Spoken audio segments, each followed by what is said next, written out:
And now, WWE 2K20 presents WWE Hell in a Cell. Hell in a Cell 2019. Here we go. So, right off the bat here, we had a new set. Hopefully they continue doing custom sets for pay-per-views. We had Pyro back, which was awesome to see. And we had a pre-show match with Natalya and Lacey Evans, which was utterly useless. And going into this pay-per-view, we literally had 4 matches. Barely. It was 3 matches up until like 2 days ago. So yeah, not much of a build for this pay-per-view. And it was just kind of thrown together, obviously. You know, I think today they released like 4 more matches for it. I'm like, okay. But our opening contest, we had Becky Lynch versus Sasha Banks in a Hell in a Cell match for the Raw Women's Championship. This went 21 minutes and 50 seconds. And overall, this was a great Hell in a Cell match.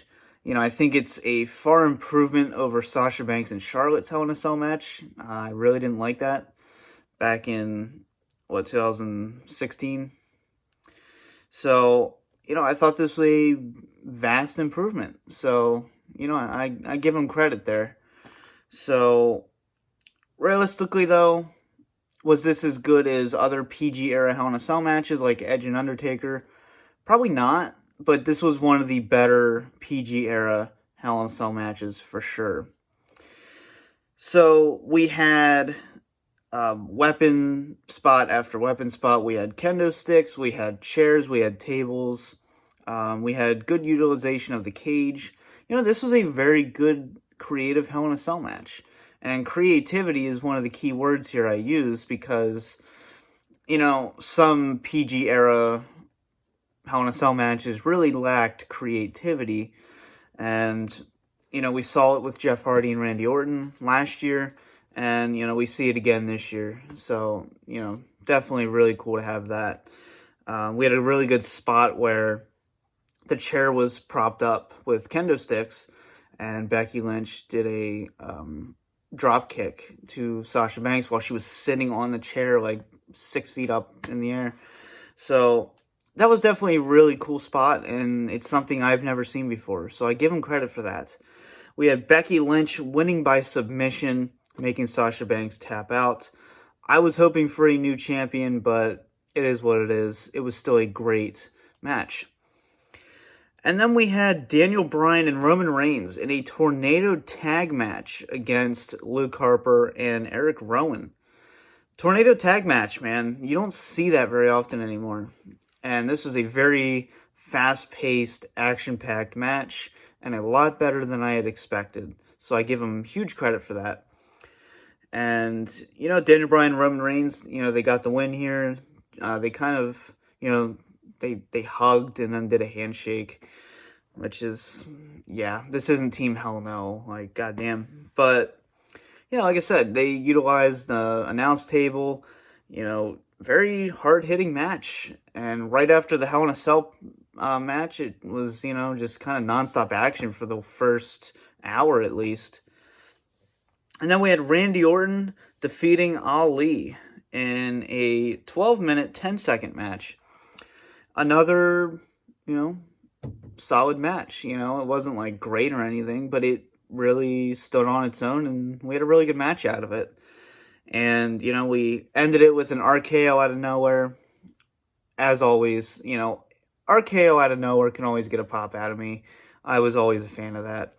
And, you know, you kind of had a sign of respect with Randy Orton and Ali because they really worked well together. Ali is a great talent, and I think Randy Orton could see that. You know, Ali didn't win this, but he still looked really strong and put on a pretty good match.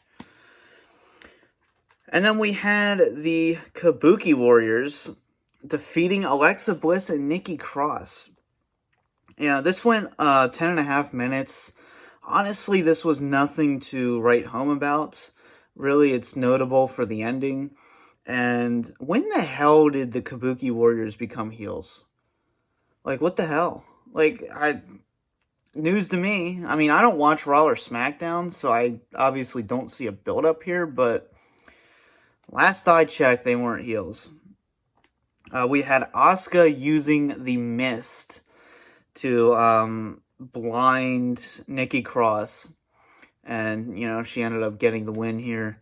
And we have new tag team champions, which I was kind of hoping for. I think they're an underrated tag team. I think they work really, really well together, and that's not just because they're Asian. They actually have good chemistry together. Partly is because it's Asian, but they have good chemistry.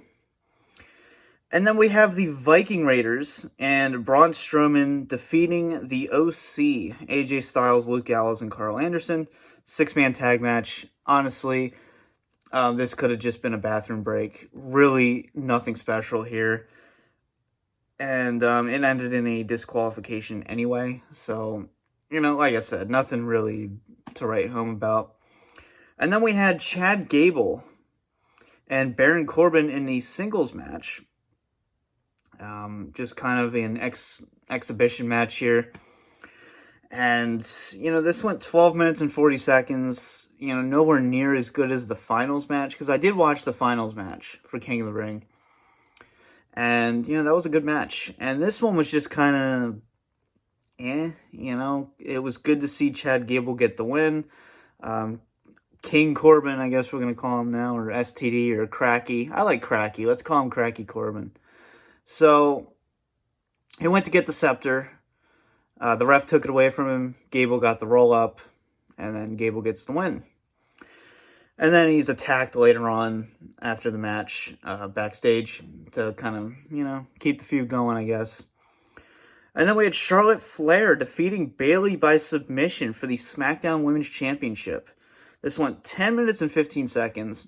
And honestly, this match felt a lot longer. Not in a good way. It just kind of dragged on and dragged on and dragged on to the point where I'm just like, this needs to end. I just don't feel like these two have chemistry together. I like the heel Bayley. I was always a Bayley fan, but I'm always a Charlotte fan even more. Hate me all you want. Charlotte Flair has talent, and to me, she is a legitimate in-ring performer. So she gets her 10th title here.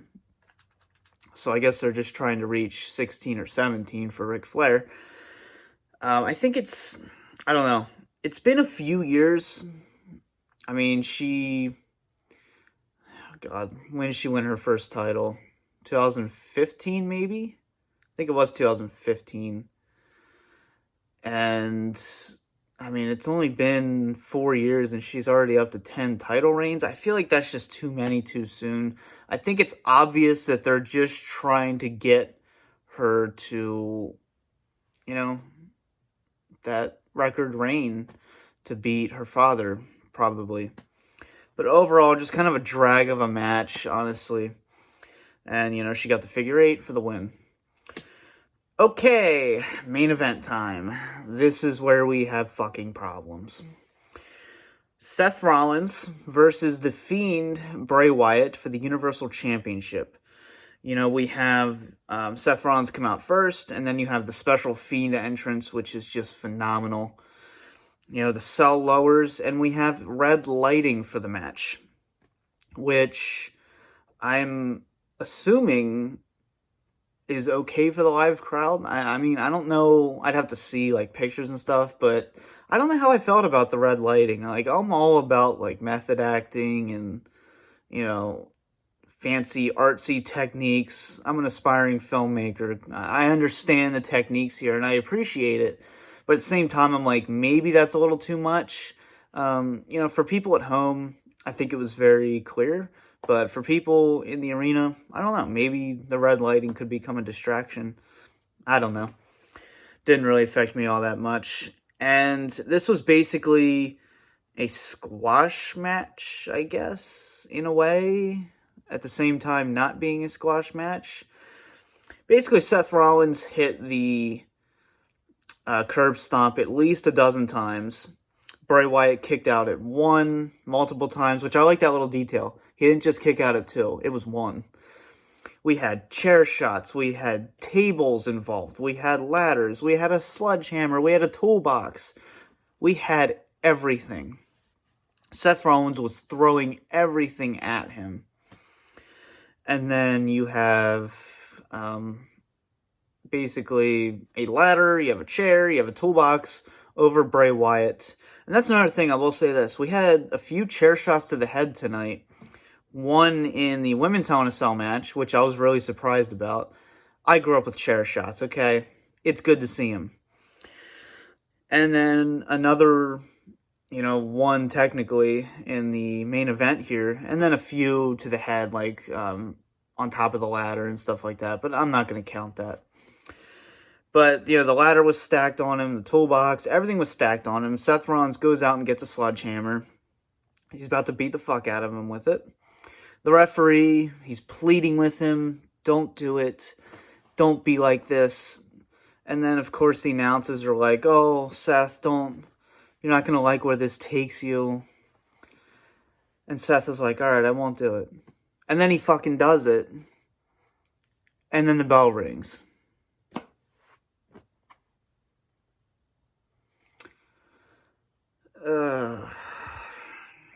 I don't know what this is being considered. Oh, here we go. No contest. This is the second year in a row that the Hell in a Cell main event has gone to no contest. Oh my god. It's a Hell in a Cell match. For Christ's sake. You have Mankind going off the top. Twice.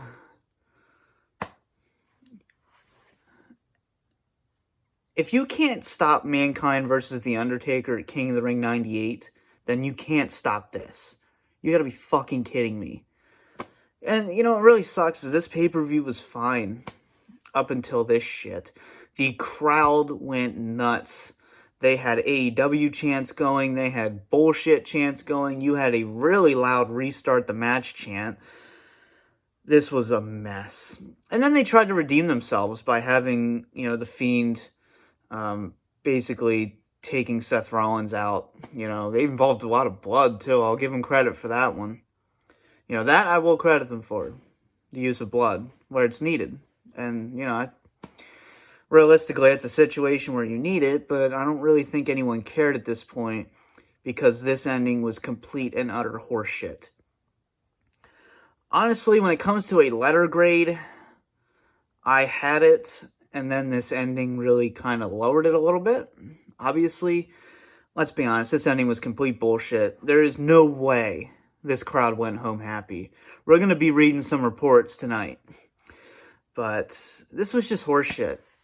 I mean, it doesn't surprise me at this point with WWE, but come on. This is the second year in a row. My God. It's a Hell in a Cell match. It's not the most barbaric match if it ends in a no contest. Son of a bitch. Alright, letter grade. I honestly had this around a B, but now, honestly, you had a strong start, kind of a mediocre middle, and a really fucking shitty ending. I'm going to give this pay-per-view a C+. I had this around a B- earlier, but this ending lowered it, man. Oh, God. Alright, let me know your thoughts down below. I'm giving it a C+. This ending was complete and utter horseshit. So, I want your thoughts. This was very controversial for an ending. So give me your thoughts down below. For now, this has been the DVD Freak. Peace out.